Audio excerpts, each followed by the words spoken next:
Estate Agency X, the UK's #1 estate agency podcast discussing the future of estate agency, entrepreneurship and business. Hosts Mark Burgess and Rob Brady. Welcome to this episode of Estate Agency X. Today, me and Rob are talking to another Rob Hill. He owns Greater London Properties. He's got 2 offices right in the heart of central London. He's got over 20 years experience running that company. We talked to him about how he manages the customer experience, how he competes with some of the biggest brands on the planet, how he values the worth of what it is that he's offering people, and how he gets staff to work the way he wants so that he doesn't have to do it all himself. Okay, Rob, thanks for coming in. So for anyone who's listening, can you just give us a bit of a background on when you got into estate agency, how you got into it, and, bring us up to date with your background in estate agency? Yeah, well, firstly, thanks for having me here. It's great to be here with you both. For me, like a lot of people, it was an accidental. So I graduated and was working selling timeshares to sort of try and pay back some student debt. And I was having a few conversations with a number of banks, and I came back from a very successful day selling timeshares to watch on the news 9/11 unfold. So the conversations with the banks started changing in terms of, we're not sure that we're going to be doing anything because of that. Understandable. So I was kind of faced with a decision. I had done, as part of my undergraduate degree, a dissertation about how Liverpool is seen, which was where I was at university. Now that had an impact on jobs and employment opportunities in the area. And as part of that, I was offered to do an MBA in urban regeneration.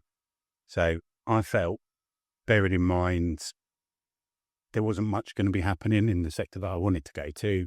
That was a good opportunity. EU sponsored, so it was less than £3,000. So I thought, if we could come out of the MBA for less than 3,000, crack on. So did that for a year, came back to London, was toying with going into that field, but I needed money, as every sort of fresh out student does.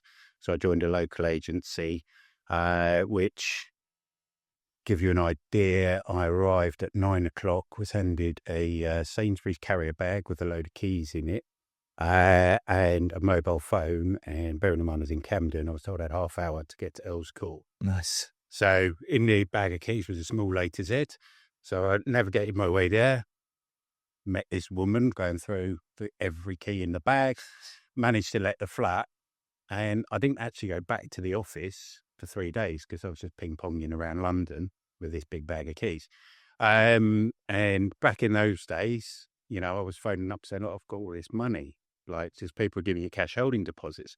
So I went back and, it wasn't really for me. I think that unfortunately with a lot of agencies, there's good people who start in it and plan to leave. So I was leaving, but I started to enjoy elements of the role and had a few contacts myself from living in London. So I thought, do you know what? I'm going to go out on my own, set up and give it 6 months and then probably go travelling and just close it all down. So with the contacts I had, off I went.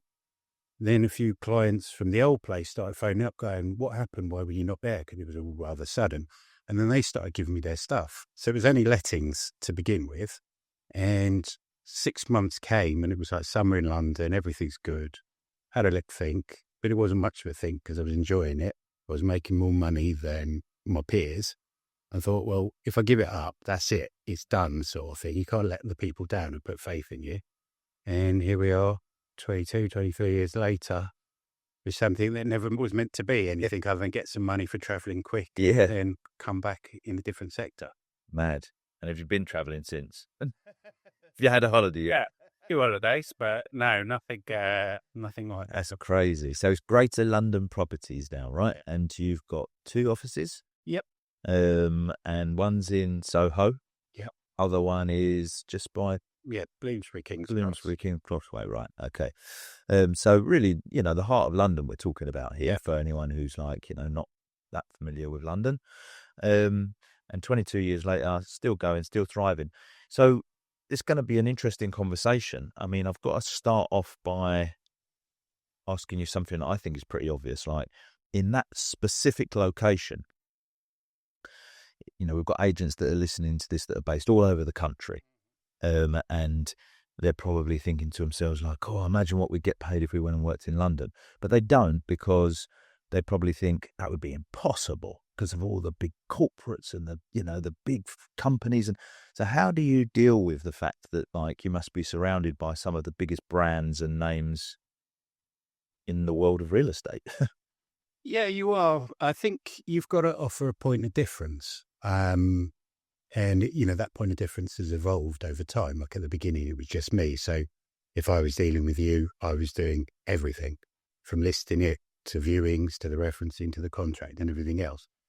So for a lot of people, if they bought into me as the individual, bought into me as a company, the corporates, I think, will always have a place. But they are, an analogy I like to give, they're like a luxury cruise line, and they've got every bell and whistle going, but they're very slow to change direction.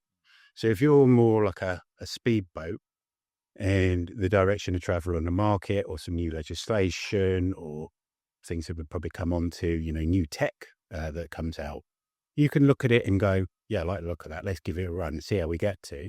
Whereas at a corporate level, it's months for them to implement any change. So a lot of the bigger clients that we work with, companies with portfolios of thousands of properties, they'll use us alongside a corporate because they know you can bring something different to the table. And I think that's really important. And often a consumer wants to deal with a more sort of, dare I say, family-based, friendly environment than a big, shiny corporate office. So that's, whether they are landlords or vendors or applicants, perhaps it's not as intimidating to go into a smaller operation. And once they've had a higher service level, they tend to stick with you. Yeah. 9 times out of 10. Yeah, that's good. So really that's just about knowing who your customer is then, really, I suppose. Yeah, ultimately. Okay. When did you feel like you were going from, I don't know, let's just see how this goes and sets it up, and then you got that, you said that summer period where you actually started to realise, I've got a bit of money coming in from this. Yeah. And then being like, when did you feel like, how long was it before you actually got to a point you felt like, actually, this is a proper company. I've got a proper business here. It's not just a lifestyle. I'll see it. Let's set it up for a bit of travel and then see how it goes. Like, was it quite quick in that growth, or was it quite a drawn out period before you actually started to establish an office or actually be able to sit in a room and compete with the likes of the larger corporates out there? Yeah, I think we had a few sort of landmark days and landmark wins where, initially we were just lettings, and, there's funny stories that you come across. So we were doing a lot of work with Soho Estates, who are still a client to this day. And by chance, their recently retired CEO was in one of the flats, and I carried out a viewing, and he was very impressed with how I dealt with the guy. And he was only there, I think he probably won't mind me saying, I think he'd had a long lunch and gone in for a kip. And he sort of said to me, oh, here's some people you want to speak to, and I'll put in a word for you. And he didn't know me from Adam at that point, but he knew we had been working on their stuff and done a good job.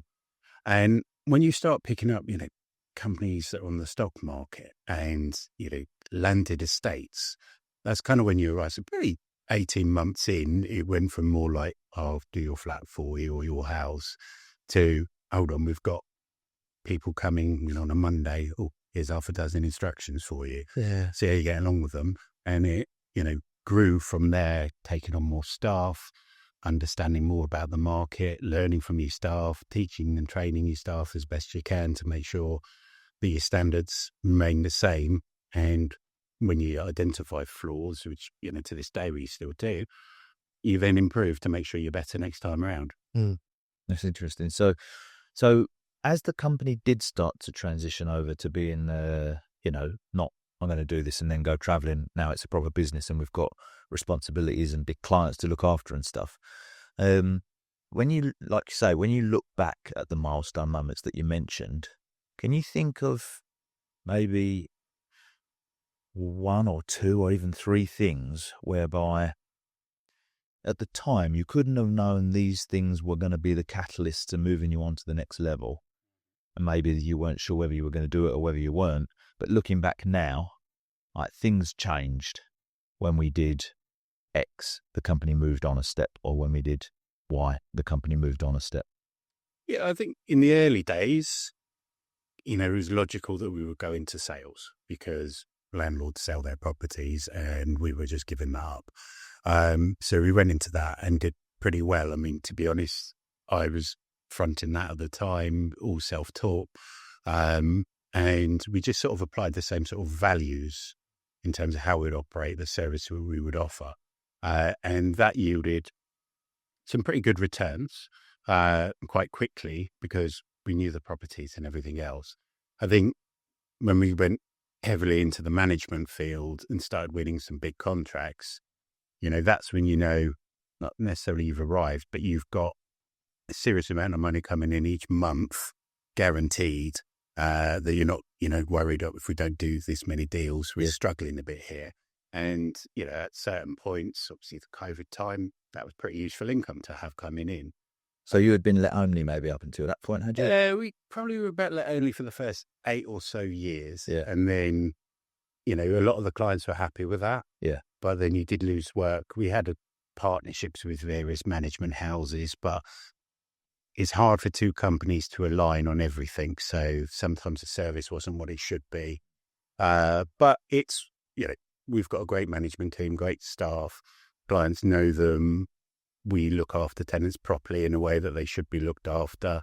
We charge proper fees for it, and crucially, to offer the correct level of service. And people tend to stay on in our properties because they've had good service levels. What we find from people who come into our managed portfolio, the tenant side at least, they report back on what terrible experiences they've had where things just went unrepaired for weeks and months, and in the end they've moved out over a bloody washing machine that doesn't work anymore. So we stay on top of that. And I think in the more recent years, this stuff we've done with you guys has really changed the way we've worked. It's made, I'm one of the rare people that quite like a call out when you speak to people. So I always had a tactic. There was a few people I would call that I know I'd have a good conversation with, might not be anything to do with property, but it'd get you a bit G'd up and ready. But working with the life cycle systems, you kind of go, it's not a case of, I haven't called out anything on like Fitzrovia for a while. It's more like, right, who's interacting? Who is ready to do something? And you have, might only call 10 people, but you'll have 6, 7, 8 meaningful conversations with them as opposed to, market's all right, and what to do next. And that's really helped the team on all levels to know who to call and when, and crucially, perhaps more importantly in a way, who not to call, not to bother with, because you're not going to get anywhere with it. Yes, I've still got a friend who works at KFH, and every time I meet him, always I say, how's the process going? And obviously, he's like a lettings manager in one of their big offices, and he just said, I'm still targeted to call 100 people. And I said, like, how's it going? He says, so demoralising. He said, because like 95% of people don't even answer the phone. And actually, the people you do speak to, the people you are still stuck on the phone wishing you hadn't called, because he's like, wasting over half an hour of actually getting nothing from that. Do you think that all comes from, like you said, before the technology could give you that insight, and also crucially, I guess, before the technology was maybe staying in touch with your customers? Do you think it comes from a period of time whereby actually when we were doing that sort of stuff, call outs, we weren't trying to sell to people, we were trying to let our clients know that we still remembered they were there. Keep in touch with everybody, have a chat with them, see how they're getting on. And it was all, maybe it had the best of intentions. Like when you first entered the industry, people were like, look, stay in touch with all your applicants, but nowadays you've got such vast systems with such a huge amount of people, and those people, if you've got a system that's given them useful information, then you are still in touch with them and they're still there. But if you haven't, and you're in a KFH, for instance, there's no system behind it, then they are still targeted to call everyone because they're like, these people haven't even heard from us for 2 weeks. They don't want to hear from you, but they just call them. Yeah, they're left with no. Do you think it just comes? It's the sort of carryover from that. Yeah, I think when I started and when you guys did it, you probably wrote on postcards where you'd write down the details, and the better people would write down, "Oh, got 2 kids and a dog." And or we got a new instruction, and you'd flick through people who might have the budget, and how's the dog getting along? That kind of thing. Whereas the first generation of CRMs were quite powerful. I mean, number one, you want to put your property on the internet. Well, guess what? It did it for you, and you didn't have to put it into every various website to get it on, and it would match to the people were on the thing, so it would narrow down a call list. But there are people, we're Central London, right? In the sales market, there are people who are registered with us who might have been on a viewing 5 or 6 years ago. Now, they are buyers. They definitely are buyers, but they're waiting for that one thing. They're not going to move whimsically. They've got a house they're perfectly happy with, but they know there's something out there. And you would never, if I take something on today, I would never be going, right, who did we do viewings back in 2015? Whereas when I launched that property, I can suddenly say, oh, Mr. Smith, it's like, light bulbs going off, bing, bing, bing. Right. How are you? Yeah, do you remember we saw that? Yeah, I did. You just put something on that I quite like the look of, actually. And they're like, okay. They're none the wiser, although you haven't just made that random call, but they're happy to hear from you as opposed to, what are you calling me for? Oh, Who are you? Yeah. Do you still want to be on the database? Yeah, well, I mean, how does that conversation even go, really, when you think about it the other side? Do you want to be on the database? I'd like you to erase me. Like, what's the benefit in that? And when we hire people, and some of them will come from the corporates, and they talk about, I got to call however many people a week, a month, whatever. And so many of them say, I'll get to like 3:00 on a Friday, and I will call. And if you actually were to look, it's like not even 10 seconds. They don't want them to answer. They just want to get to that magic number. They know they haven't got anything to tell this person, just a touch base. And it's a bit of an outdated way of working, but it's, centuries of, before there was even the telephone, people would have had to walk into every office in the really old days. Do you think it's hard when the market's not so great, or you're having a bad month or anything, to stick to that principle and not go back to sort of, that what we're talking about there is like outcomes over output, aren't we? We're saying but even for me, that like is as into that idea as possible when the chips are down and things are really tough. Like, it's hard sometimes, isn't it, not to just go, well, phone someone.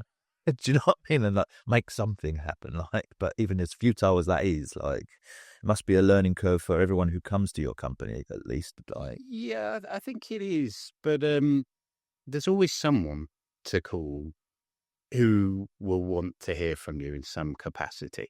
So I would think, rather than calling 10 people who are not interested to hear from you, you'd be better off speaking to an existing landlord or someone who bought a house from you a year or two ago, just to sort of have that nice conversation. So the existing landlord, I know tenants, great, everything's going really well. I just wanted to touch base with you personally, just to check you're all okay, happy with the management, everything's working out how you wanted it to be. Or if it's someone who's bought a house from you, it's kind of weird in this industry. They're like, when you're out viewing with a serious client, you may see them 3 times a week for a month or more. And then they buy it, and then beyond here's your bottle of champagne, congratulations, really excited for you. Quite often, you don't have a reason to speak to them again. And quite often, they are quite happy to hear from you, because a bit like that, they've got along with you, you've had a few tours and you had a chat and whatever else. And they're the sort of person who go, well, how's the market doing? What's my one worth now? And that plants a seed that, well, maybe I would speak to them if it come about. Yeah, absolutely. And also no different. And then people forgetting that once you had that conversation, meaningful conversation, which I think you said beginning, it all takes is that another conversation amongst them with someone else they know. And it just plants a seed going, actually, funny enough, I was only speaking to my agent the other day. Yeah. Like, if you're looking to do something this, Rob's at GLP, speak to them. Yeah. So yeah, 100%. Do you find then, it sounds to me like, the whole thing has always been very much about the customer experience for you, because in the very early days, they were dealing with you as a person. Yeah. And even now, the way you're talking about it is you just want people to have a good experience, whether they're a tenant, whether they're a landlord, whether there's business to be had, or whether they're old business. You want people to have a good experience and say good things about the company. So over the 20 odd years that you've been doing it, what are the challenges that you've faced in terms of getting staff to be able to represent the company in the way that you want the company represented without you having to micromanage them? Well, there has to be a buy-in, I think. People need to understand that we're not just about the number of viewings, the number of deals. You want to, if you work with the bigger portfolio clients, I always try and breed this "you're as good as your last deal" mentality. So yeah, on occasion you may make a mistake, but if you've done 100 good things before that, the mistake's easy to forgive. And they have to understand that you're not coming from a corporate where you've got thousands of privates, landlords, or thousands of instructions that, if you lose one, it doesn't really matter. You've got to be more consistent and on the ball. We've got an excellent sort of compliance team that, in the letting side in particular, major problems in central London at the moment with the short lets and Airbnb market, and we have a zero tolerance policy on it. So we use very sophisticated systems to weed out people who are doing it, so we don't interact with them even before viewings.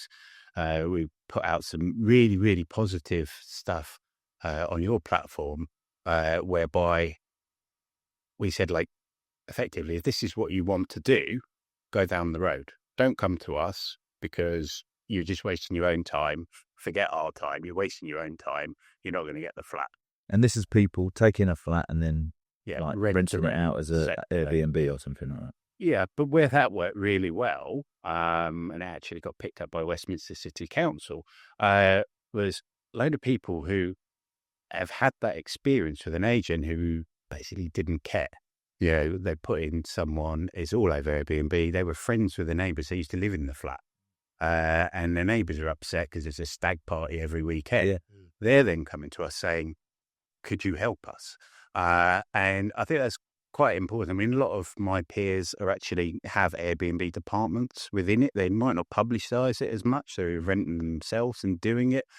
But it's not got the right insurance. It's not a good thing for a community.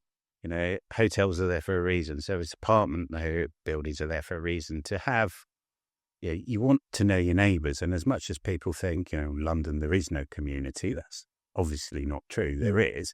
And it's not fair for, the little old lady down the corridor to have to put up with that every weekend. And they're paying a lot of money to live there. So why should they?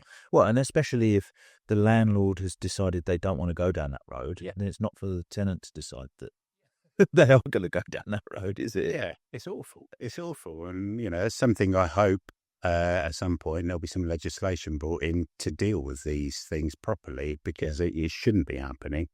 But I don't think, if anything, I think a lot of the local authorities are quite complicit with it. Yeah. Crazy. It's funny, that community thing you talk about as well, isn't it? Because like you say, like people do sort of feel like it's just a big city. There's no community, but like, it's just that the communities they're smaller and, if anything, more tight knit, because you're talking about a community of people that live in a block or a couple of blocks or a social, club or something like that, as opposed to everybody in a village.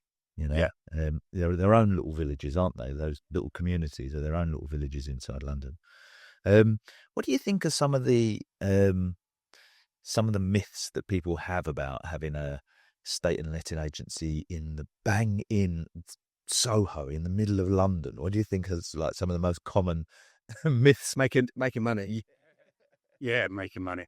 I don't know. I mean, I think overall, estate agents are up there with traffic wardens in terms of public popularity.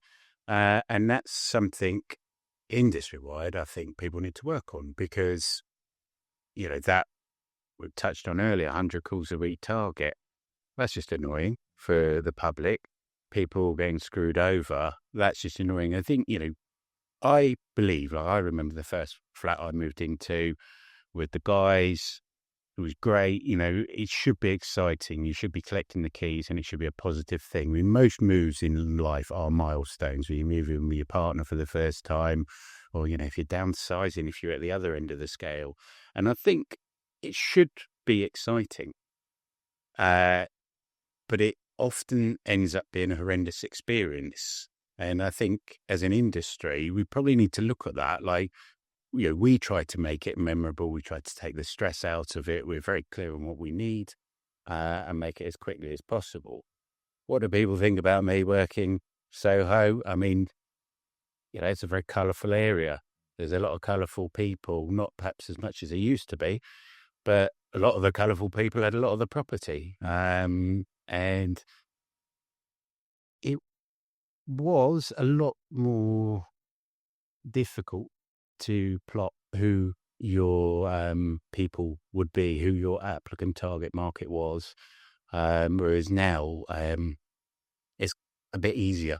It used to be a bit more, could be from any walk of life, whereas now increasingly the way particularly Soho's evolved, you've obviously got a good international student market, but there's a lot of professionals now that want to be there, and maybe the more creative types perhaps don't have the budgets for it anymore because it's got very expensive. Yeah. Moved out maybe a little bit towards the outskirts of London, I guess. Yeah. As those areas have transformed as well, haven't they? Like, sort of Hackney, all of that sort of thing, as it's all moved out there, I suppose, hasn't it? Yeah. Well, when you look, when I started out, there were areas of London, I would never say there was anywhere that I would say was a no-go area, but there were areas that were more sketchy than others, and it's hard push to find them these days, certainly in terms of property values. It's very different. So, when you started in the industry, you said there about the Sainsbury's carrier bag, the A to Z, the bag of keys. Obviously, like, there's so many things in just that explanation that can't be done anymore as things have changed with, compliance, technology, maps on phones, all of that sort of stuff. Where do you see it going, estate agency, in terms of AI, technology? Just, I don't know, how do you think this is going to start to pan out? I think it's interesting. I think there's a lot of corporate buyouts, and there's reasons for that. But what I'm starting to notice more and more is single person really integrated with the tech, really understanding the social media elements of it. And in time, I think we're going to be left with that type of agent and then the big corporates. Will Rightmove be around 5 years from now? Yes. Will it be what it is now? No. I think we're going to see people, already, remember, what movie was it where they said Google it, and then that was like a milestone for Google? People now are asking AI questions, might be, where should I go out tonight? Or what's good for this? Where's good for a family holiday? But increasingly, over the next few years, people are just going to be getting it to do everything for them. So as an agent, we use it, we understand its capabilities, and, I think 6 months from now, what we understand now will be almost irrelevant. Could you have an AI bot doing viewings for you? People might laugh about that, but it's very plausible that these things could happen. But in terms of automations within the company, it is changing. Could it do referencing? Personally, I am a little bit old school, that I'd be happy for it to do round one of the referencing and then have someone sign it off and check it with making sure it adheres to what we want it to. But as it gets better and you train it and everything else, a lot of jobs, not just in industry, property, just across the board. Where are call centres going to be, for God's sake? So it's could lead to, more 24-hour operations, which is a good thing, isn't it? No one wants to do a viewing at 4 a.m. Send the robot. Yeah, send the robot for that. Send the drones. Send the robot in the stab list. But yeah, there's a lot going to change, a huge amount. And I think just in general life, it's going to change. If you look back to when Google first came about, you had the bloody Yellow Pages and the Thompson Local. AZ. Things like that. Like, they don't. I think the Yellow Pages stopped printing. Must have done. I mean, like, I was amazed the other day on the radio. I heard an advert for 118. Yeah. I had an advert for it. I was like, who's using that? Yeah. Who's paying, like, what is it, like £3 a call to say, can you tell me a plumber in my area, please? They do a Google search for you for £3. Yeah. Yeah, well, it's going to change. It is going to change. And I think you can't be a Luddite about this. Like, whether you like it or not, and whether you think we're going to end up at Judgment Day out of Terminator 2 is kind of irrelevant. We've got to understand it as best we possibly can and look at ways to incorporate it. In the sector, costs are escalating. There's no two ways about it. And if there are ways that you can remove some of the administration, and let's be honest, very few people like administration. It's something you have to do in all walks of life. And if you had something that could do that for you and do it better than you and quicker than you, why wouldn't you want to embrace that? Yeah. And those people could then do another job, maybe. As long as there's always going to be some useful, valuable things to be done by humans, like, so what are those things and how do you upscale to it? It's similar. You highlighted it there. You talked about on a lot of the AI stuff, like the check-in element to it. You know what I mean? Like the AI bot does the first line of referencing, and then the human then makes sure that that's correct. Like there's still an element of the human making sure that is all correct and monitoring the results and what they come back with. If there's any anomalies, we need to go back to the AI and work out why it keeps saying that. So I think there'll be new jobs. You're right in what you're saying. I think a lot of the administration, when it comes to lettings inquiries and that first line of that initial part of trying to gather the data and to find the best people to speak to, have those conversations with, I think is where we'd probably see a massive saving, and obviously the automation when it comes to the management of properties as well, and gas safe and certificates and all sorts of stuff like that. Yeah, no, there's just going to be a lot, and I think it's evolving at such a pace. If we have this conversation a year from now, the sky's the limit then. It's really, it's not, I would say, fully in the public realm. Yeah, I mean, people are aware of this thing that's going on, but as it becomes front and center of people's thinking, then things will change incredibly quickly.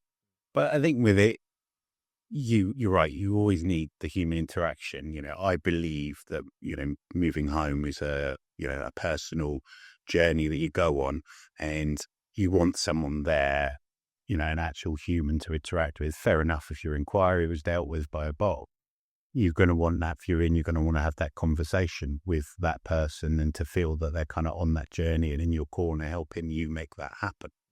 So I think a lot of the better agencies now are doing a lot more video stuff. Not just, here's a video of this nice house, do you want to buy it kind of videos, a bit more about them and them as a brand and them as individuals sitting within that brand and the area that they look at. Because ultimately, estate agents are something that are useful when you need them, but when you don't need them, it's just another shop to walk past. In some areas, when you walk down a high street and it's just estate agents, it must be quite frustrating when you want to buy a pint of milk. But I think if you can put some information out that's credible, useful to the individuals, when they kind of actually may need to move home, they might go, that company you told us where the best school was in the area, that's it, yeah, cool then. Have you always been that brand? Like, because you started with a keys a bag of keys. 18 months later, you're starting to deal with larger corporate companies, moving into that space. Obviously, getting 2 offices, taking on 2, so you've got a great compliance. Like, where did you learn? Because having dealt with you for quite a few years now, there is an essence of even speaking to a lot of your team members. There's very much similarity amongst the types of people you recruit. And then there seems to be a bit more of there's more of a heart to your brand than I'd say maybe some of the agents I've spoken to you see in the industry. So like, has that always been the case? Have you learned, like, we came to our recent brand workshop we did with Mike Science, and obviously there was a lot of questions around that one, but was there any point during the last 20 years that you've gone, this is actually how we should be operating, or has it just come naturally to you?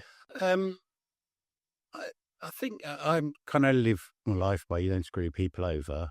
And I think in business, I'm sure I could have had more successful years at various points, but I might not be here today. I believe, if you go the extra mile for people, as long as you're getting the right payment for it, that's perhaps a different question, then you can maintain a service level. You want people to have a good experience with you and everything. That might be when you're in a restaurant ordering dinner that you're not being mean to the waiter, the waitress, the bar staff. I think it's, it's a personal value set. And we, explain that to people at interview. And when people start working for us, they don't actually interact with the public for a number of weeks. So they'll be in the office, they'll be shown all the normal things and trained on systems, but then they'll follow different people, like shadowing them, seeing how they do things. Now, part of that is how you would do things and how I do things would be slightly different. May end up with the same result. They might learn something from you and something different from me and can combine the two. And it's a hybrid that works for them. But a big part of it is to make sure that they have the same sort of values. It's very easy in an interview stage to say, oh yeah, I believe in that. Yeah, that's right. But then first thing they're doing is trying to push someone, shoehorn someone into a property. Like, I don't think we need to be salesy in this industry. If I show you a house and you don't like it, I can't make you buy it. Fact, like where you're going to live for the next however many years, I'll go on then, I'll buy it. It's ridiculous, but I see agents doing it all the time. Like, why? Why is he going to go, no, I don't mind. Rob told me I'm going to buy his house. I live there. I don't need a garage, even though I've got 3 cars. Oh, I'm not bothered about the school because, my kids can just go to that one that's not very good. Like, no one's going to go on with that, but you see the hard sell. Like, what you need to be doing as an agent, I think, is selling yourself and your brand. Yeah. Making that person, when they meet you, like you, a degree. Like to have had a good conversation, and that can be about property. It can be about football. It can be about the weather. It can be about anything. And then when you phone them up or message them next time and go, I've got a place for you, they think that was a nice interaction previously. You got an idea of what I want. All right. I trust you. And a lot of the time when we make those calls, we haven't got anything to show them pictures-wise or videos-wise yet. It's just, I've just come back. We've just been signed up by this person. This is what you want. And without showing them anything, you might talk them through the property, but without telling them, okay, when can I get in? Yeah. And that's the trust element as opposed to, do you want that? Do you want that? And that's very much that traditional agency that still lives and is lost by quite a few agencies out there. They chuck and right move and hope for the best, try and sell to them. So it's like, you know what I mean? That it's a hustle still, but it's a positive hustle. Do you think that comes like because of the market you're in? You like Rob said, that's been lost from a estate agency outside of London because they have sole agency agreements and they just take their time with it. Do you think that like you guys have kept that form of estate agency because a lot of the stuff in London might be it might be on with a few agents. So like, I ain't got time to be waiting for, even for it to get on the internet. Yeah, I think so. But I think you if you understand, if you're day to day dealing with applicants and you know who your people are who need to move and what they're looking for, you should be able to walk out of any property or any team meeting when you've been told, right, we've got this new place. This is what it is. You should have in the front of your mind, right? I know Rita, Sue and Bob too. They're my calls. Yeah. You should know. And it's understanding your customer. There's still loads of agents where we operate that, drag people round to pointless viewings. And I just think it's a waste of everybody's time. Just getting their numbers up. Wanting their numbers up. But that generates what exactly? Yeah, it generates when you next call that person, they're like, I don't want to see you. Yeah. There's 6 houses and which were of interest to me. I would rather show someone one property that they want than show them 6 that they don't for obvious reasons. But it is lost. A lot of the corporates, and as an industry, I think there's an increasing amount where, they're paying them buttons. They're getting in these young kids who are willing to work 8 in the morning to 8 at night to make however many 100 phone calls. And they'll either burn out, they won't hit the targets, whatever, and they're gone. And I do feel sorry for them because I think some of them could be great. Yeah. But they're brought into an environment that isn't a good environment. And then it's the I was an estate agent once conversation a few years later. Yeah. You mentioned in there, like, you know, provided you're getting paid a decent fee for the work, you can supply a decent service. What would you, over the years, like, of having had to face this challenge that I'm going to talk about, there must be some people that are sitting listening to this podcast going like, yeah, but it's just not possible to charge the amount that I want to charge in my area. What would you say to that? In short, it is. But I think you need to put a value on your time, number one. Now, if we look at it on our business model, we get paid on results. So we don't charge. No agents around the country are different. Well, they'll charge for, photos, marketing, etc.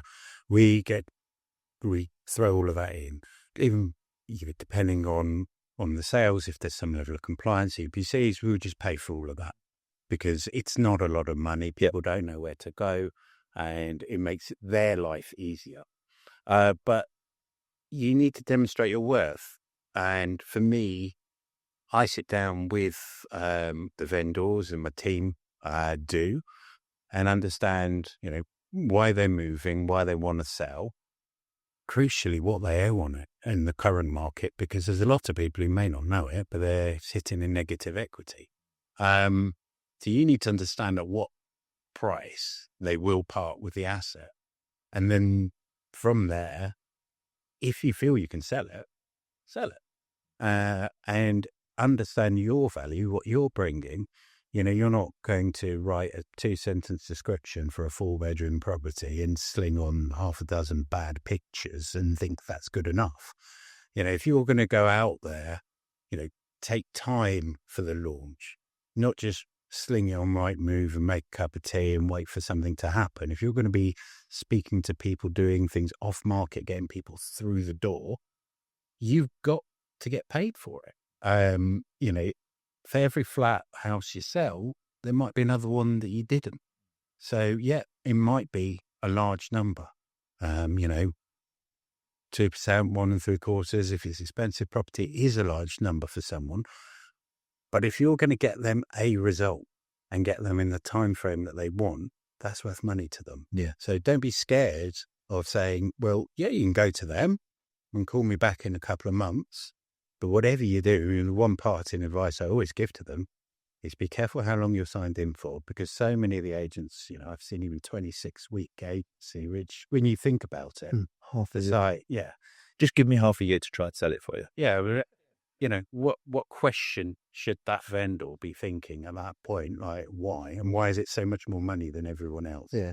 What magic bottle do they have that they're going to... It's crazy because imagine if that was actually, you had to put that on the advertising. Yeah. You know what I mean? We will sell your house in 6 months. Yeah. And someone's thinking, I want to move this summer, like 6 months, I want to move by Christmas. So a lot of that comes back to really a lot of the conversation, really, doesn't it? Like you're saying, like, if you've created a service that you're proud of, whereby you go, I know I give people good service, and of course, no one can know 100% that we're going to sell the house for this much money. Like, no one can know that.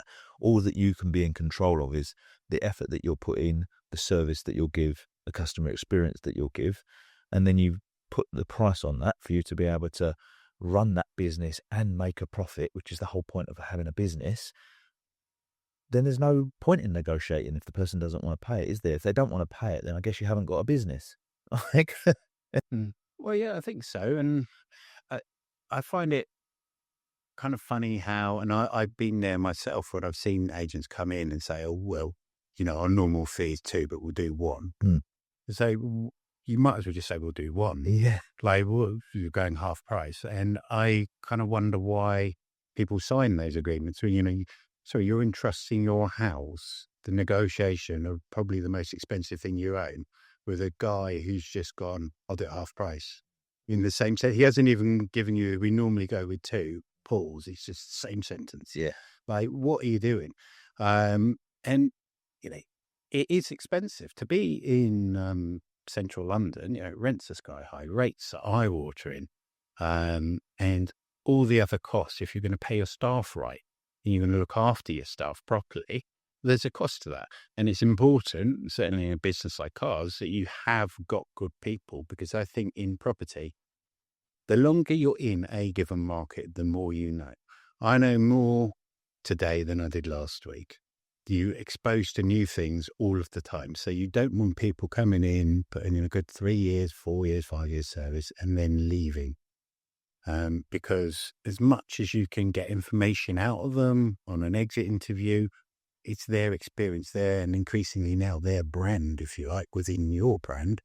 And if they go to a competitor, they're taking a lot of information, right up there that it's gone. I was actually going to ask you, because you sort of brushed over around when you go for the interview process, you do your values base.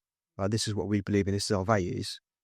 How many agents do we speak to? And it's like, that's like almost seen as like a challenging thing to do. Like I'd probably say 7 out of 8 agents out of 10 across the country probably they have got something of values, but they don't really bring that into the interview process. And then that onboarding process of like, right, when you do join us, this is what we believe, this is our values, this is how we work, this is our fundamental belief as an experience for our clients, this is actually how we operate, it's not just a numbers game.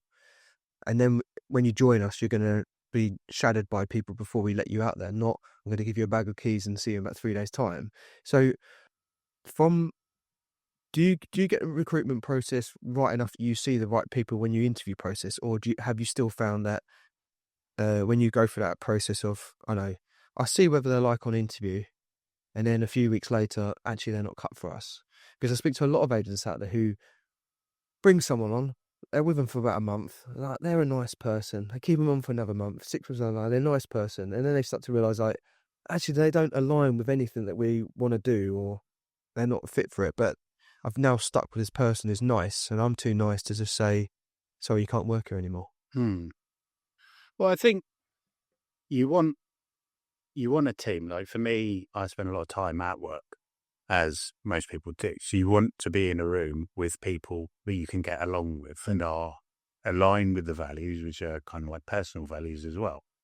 So that's, maybe call it a selfish thing in a way, that if you're going to be sitting in a room with someone, you want to get along with them and not have the arguments. But if you've got someone, it doesn't matter how good they are at selling, it doesn't matter what fees they're going to generate, it's going to end at some point if they're just completely different from the rest of the company, and it's going to cause problems within the company.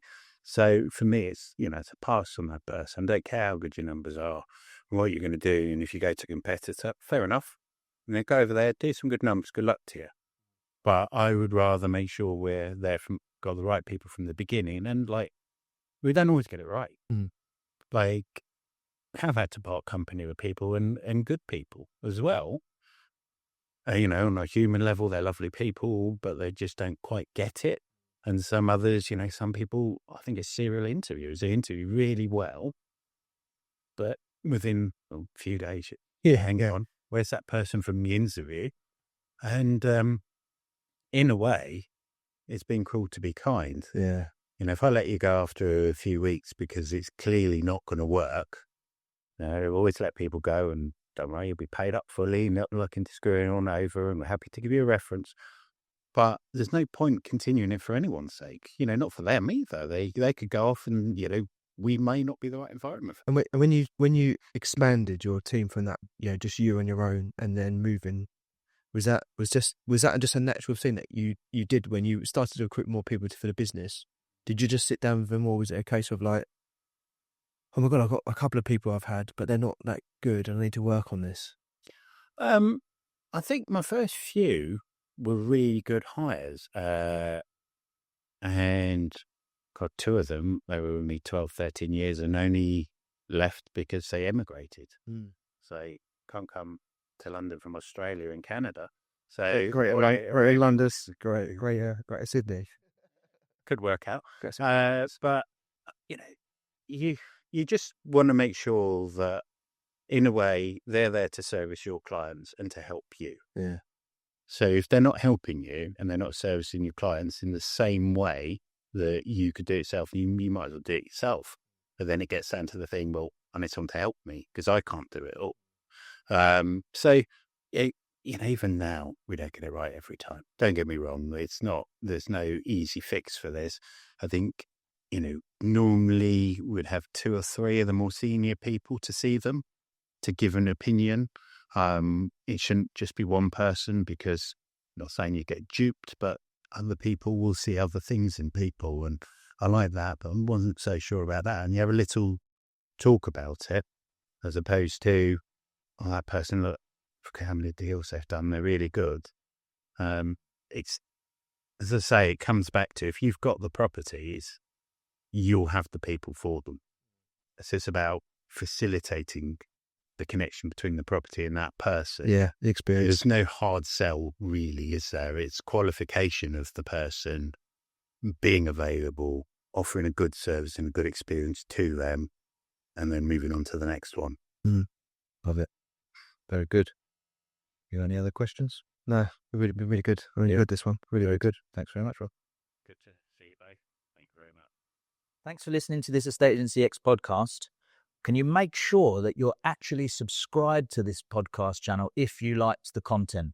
It helps us massively to get better guests, and it just helps us generally. So you might think you're subscribed, but just have a double check, whatever your podcast platform of preference is, that you're actually subscribed. And then that way we can continue to grow the channel and get better and better guests for you.